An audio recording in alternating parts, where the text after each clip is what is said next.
Ustadz, saya pedagang di pasar. Saya berangkat sebelum adzan subuh karena saya pemakai make up waterproof. Saya menjaga wudhu saya sampai tiba waktu sholat subuh.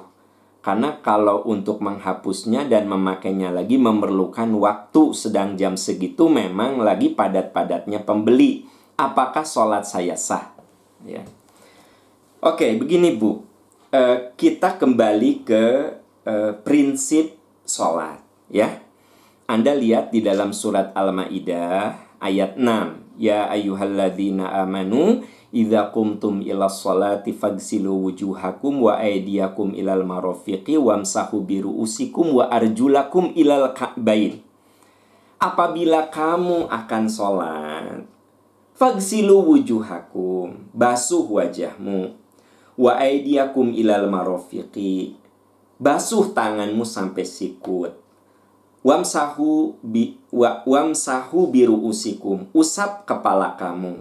Ya, usap kepala. Jadi ternyata kita tuh disuruh mengusap kepala, bukan mengusap rambut. Makanya bagi teman-teman yang tidak berambut pun, yang botak tetap harus diusap, ya. Karena ayatnya menyuruh wamsahu biru'usikum wa arjulakum, dan basuh kaki kamu. Ini dijadikan dalil oleh para ahli fikih tentang syarat sahnya sholat. Jadi syarat sahnya sholat adalah Anda tidak berhadas. Ini dikuatkan lagi oleh hadis yang diriwayatkan oleh Imam Bukhari. La tuqbalu sholatun man ahdatha hatta yatawaddo'a. Tidak akan diterima sholat seseorang kalau berhadas. Qala rajulun min hadrul maut. Seorang dari hadrul maut bertanya, wa mal hadatsu ya Rasulullah? Hadas itu apa ya Rasulullah? Qala fusaun wa duratun.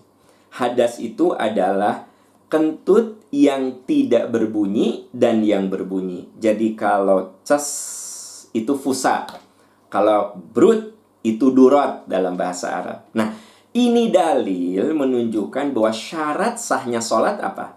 Anda tidak berhadas, alias Anda punya wudhu. Di Al-Maidah ayat 6 ada tambahan, ya. Wa in kuntum junuban fattahharu. Tapi kalau kamu junub, maka kamu bukan hanya wudhu, kamu harus mandi besar. Junub itu berhenti dari mens, ya. Selesai hubungan intim, kemudian mimpi erotik, ya, mimpi basah. Nah, itu namanya junub. Gitu. Wa in kuntum junuban fattahharu. Tapi kalau kamu junub, kamu harus bersuci. Nah, dalil-dalil ini menunjukkan baik Al-Maidah ayat 6 juga hadis yang diriwayatkan oleh Imam Bukhari, bisa disimpulkan bahwa yang namanya sholat itu harus punya wudhu atau tidak boleh berhadas. Ya. Nah, pertanyaan Anda ini sebelum pergi ke pasar, Anda bermake up. Tapi sebelum bermake up, Anda berwudu, ya kan? Nah, jadi berwudu dulu. Setelah berwudu, Anda bermake up. Make up-nya itu yang waterproof, ya.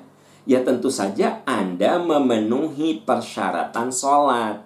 Kenapa? Karena sebelum bermake up itu Anda berwudu, begitu. Ya, ya nggak sih? Syarat Anda sudah terpenuhi, yaitu apa? Wudu. Jadi Anda berwudu dulu, setelah berwudu Anda pakai make up, baru ke pasar Anda jualan, datang waktu sholat subuh Anda sholat. Jadi aman, tidak ada masalah. Yang bermasalah apabila Anda bermake up sebelum berwudu, ya. Anda bermake up dulu. Nah, Anda belum wudu nih, Anda belum bersih dari hadas nih. Nah, ini problemnya. Jadi kalau mau, Anda wudhu dulu. Setelah berwudhu silakan bermake up, ya. Pertanyaannya, gimana Ustadz kalau setelah bermake up itu saya batal? Ya kan tadi Nabi mengatakan bahwa la tuqbalu sholatun man ahdatha hatta yatawaddo'a. Tidak sah sholat orang yang berhadas sampai dia berwudu lagi. Seorang sahabat bertanya, "Mal hadatsu ya Rasulullah?" Apa hadas itu ya Rasul? Kata Nabi, "Fusaun wa duratun." Nah, jadi dengan demikian, kalau ternyata Anda batal, mau tidak mau Anda harus wudu lagi. Nah, kalau wudu, yang namanya wudu itu air harus menyentuh permukaan kulit. Nah, sementara make up Anda itu waterproof, artinya si make up tadi menghalangi air. Maka itu menyebabkan wudunya jadi tidak sah.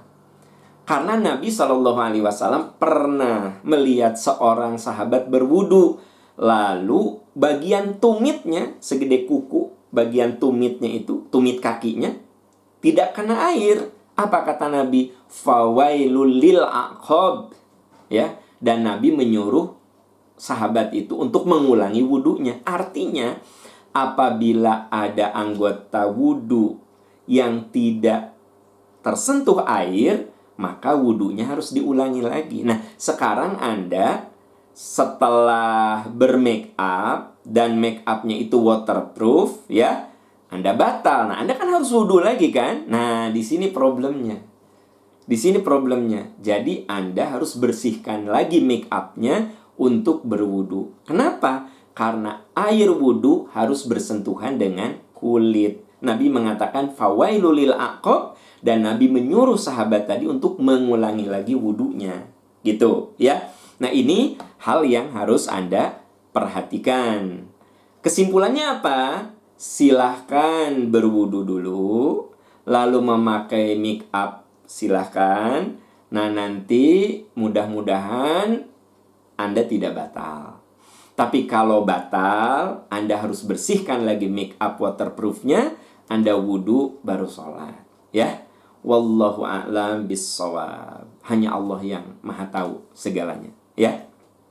Ya, sahabat-sahabat sekalian, itu pertanyaan yang bisa saya jawab. Kita beralih ke pertanyaan berikutnya. Ustadz, kalau mau mandi besar, niatnya bagaimana? Ya, niatnya niat mandi besar ya. Jadi kan hadis mengatakan innamal a'malu binniyat. Setiap amal itu bergantung kepada niatnya.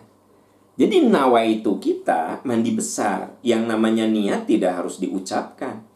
Anda masuk ke kamar mandi juga, begitu Anda buka keran kan udah jelas niatnya mau apa. Mau wudu, mau mandi besar, ya jelas. Niatnya cukup dalam hati saja.